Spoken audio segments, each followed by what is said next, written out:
Good morning. I just want to say thank you to all of App Nation for all the support we've had the last couple of hours here. And again, very big win for our program. We're very excited to go on the road to get a win. Winning is hard in college football, but anytime you can go on the road to the number 6 ranked team in the country and get that win, it's great. It's fantastic. It gave us an opportunity to bring College Game Day to Boone, North Carolina. And we're very excited about that. But we have our task in hand right now as we open conference play. Our goal was not to beat Texas A&M. Our goal was to win the Sun Belt Championship. So we have a 24-hour rule here that either you lose, it's 24 hours, you're over it, you move on, or you win. So we came in last night after a long trip back from Texas and had a 5 o'clock team meeting, and we've put all of our plans and goals toward Troy. And again, as we open up conference play, we're excited about that. We're thrilled to have a great crowd coming on Saturday, and I'll open the questions. Chris Olmack, WLOS. Coach, could you just kind of recount what it was like after the game when y'all were trying to get back to Boone and just the logistical problems? Yeah, it was a logistical nightmare. But, again, a lot of credit goes to Nolan Jones and everyone on our support staff that came through. And it's not the first time it's probably happened in college football. First time it's happened since I've been back at App. And, we're stuck on the tarmac for about 3.5 hours, went to a hotel for 3 or 4 hours and got on a plane about 5 o'clock Eastern time and headed back to Charlotte. And but, again, I think our players handled it well. There was no complaining about it. No one was out of the ordinary. We just kind of went with it. And again, we got back safely about 10 o'clock, 10:30 on Sunday morning, so went straight to work and get ready for Troy.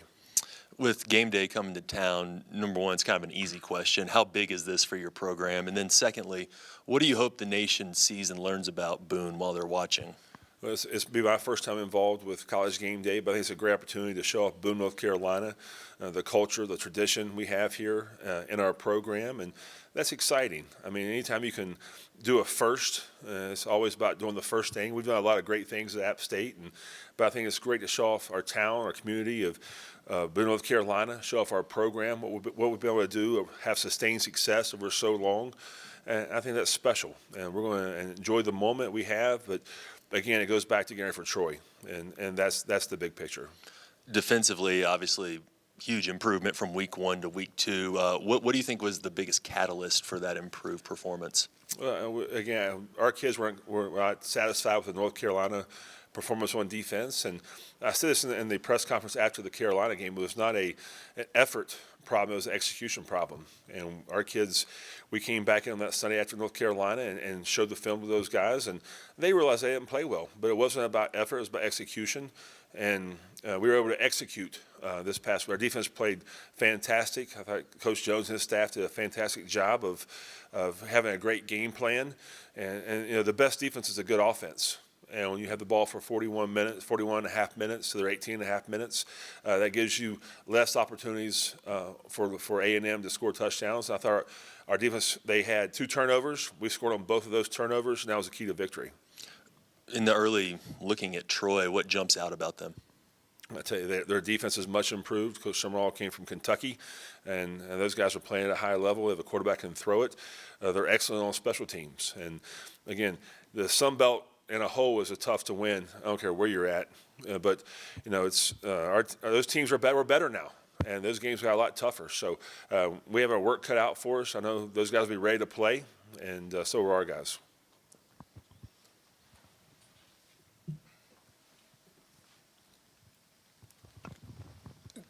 Coach, you're in the midst of a 4-game stretch to start the year, 2 high-impact games, 2 conference games right after that.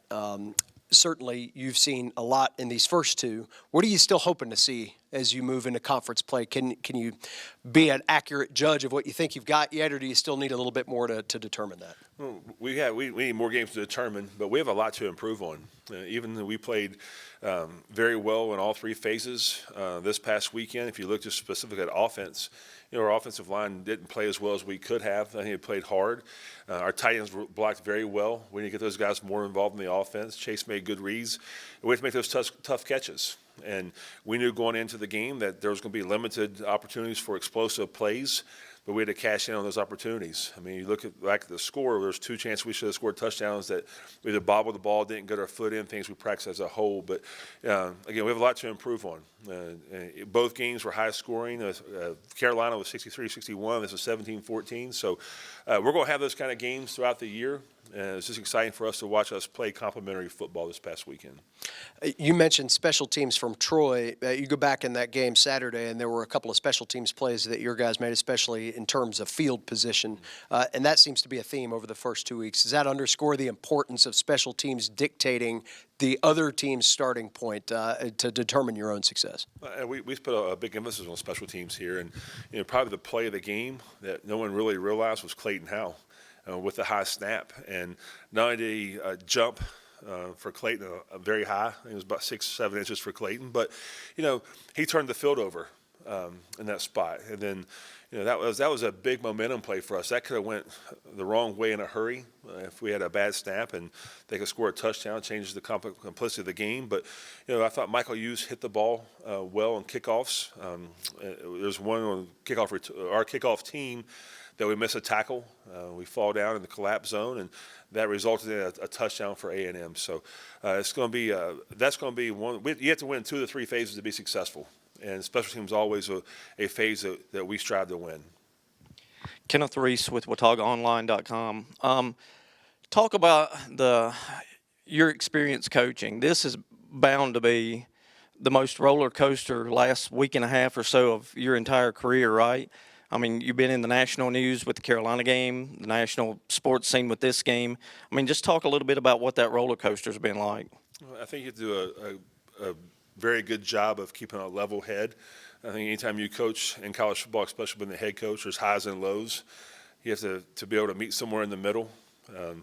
This is year 22, I believe, and throughout my career, we've had some big wins, we've had some bad losses. But I think we have a very mature football team here. Our kids know how to handle success and failure, and it's the old saying, it's the agony of defeat and the thrill of victory. So, but again, our guys had a great mindset coming in yesterday afternoon, late evening, that we have a task at hand right now, and that's to win this game against Troy. One more question for me. What's it like to have been a part of a very successful Sun Belt weekend?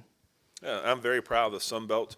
If you go back to 2019, I wrote this down a second ago, App State, Coastal Carolina, Georgia Southern, Georgia State, Marshall, and ODU have so-called Power 5 wins. And there's a difference between Group of 5 and Power 5 as far as money-wise, but football-wise, I'll put our conference against anybody in the country. Chris Peterson, WXI TV. Coach, you talked about a 24-hour rule, but, these are college students. They have phones. They've got people chirping in their ears about how great they are. How do you handle that as a coaching staff as you get ready for your next game? Well, again, we do live in a world now with technology. I had over 400 text messages after the game. I'm sure our players did too. But I go back to, I think we have a very mature football team, and they know the task at hand. And we said this early in fall camp that our goal was not to win versus North Carolina or A&M. That wasn't the big picture. Our big picture is to win the Sun Belt Championship. And for us to do that, it's Troy this weekend. So after last night's game, I think we have a great handle on that. I'm excited to watch our guys come back. We're off today, come back on Tuesday for a great work day on Tuesday, and time will tell. But I do believe our guys are up for the challenge to come back and play Troy this week.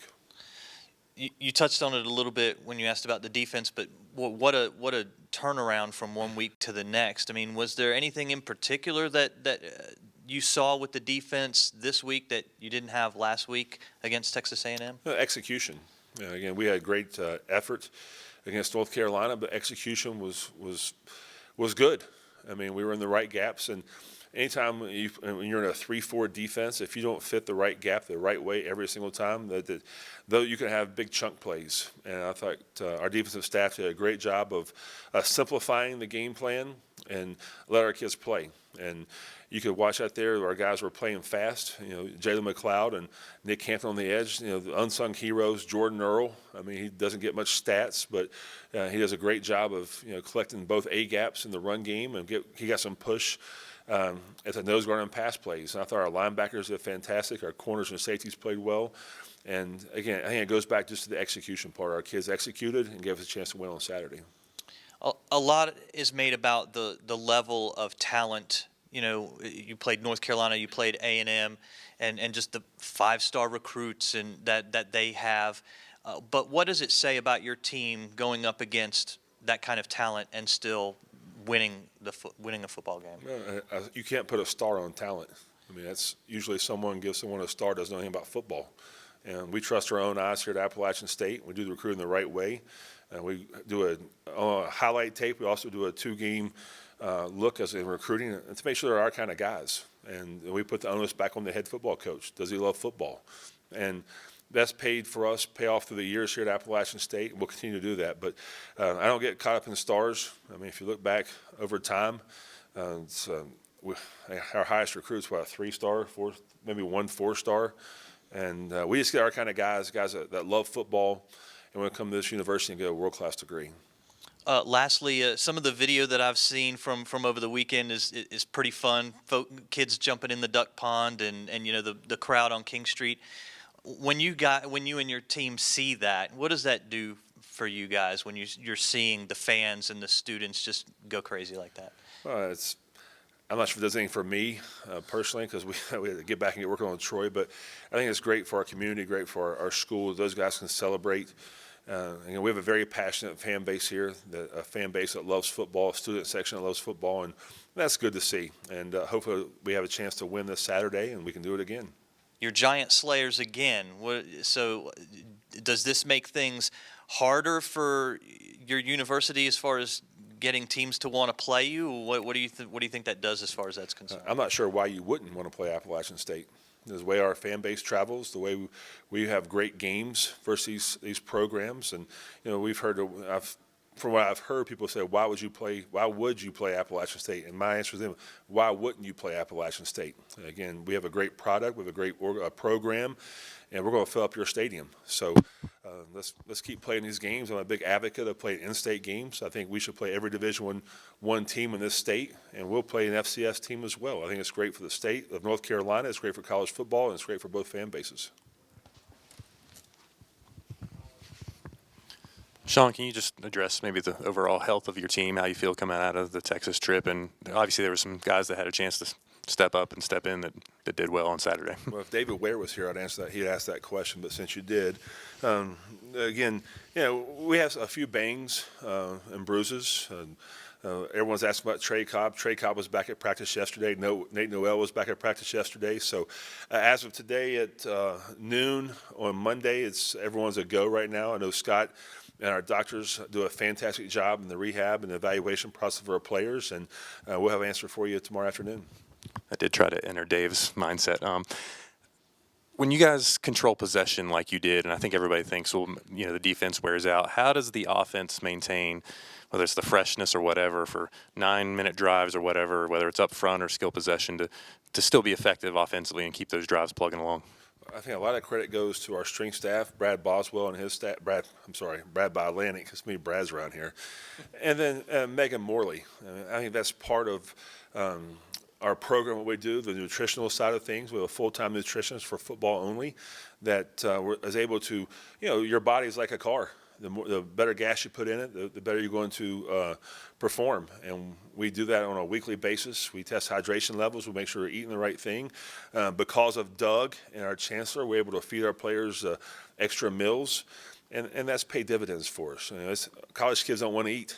So to make sure we have it right here on our campus, a great spread to eat, it's awesome. But a lot of credit goes to Doug for giving us the money to do that and for Megan and Brad to be able to execute that.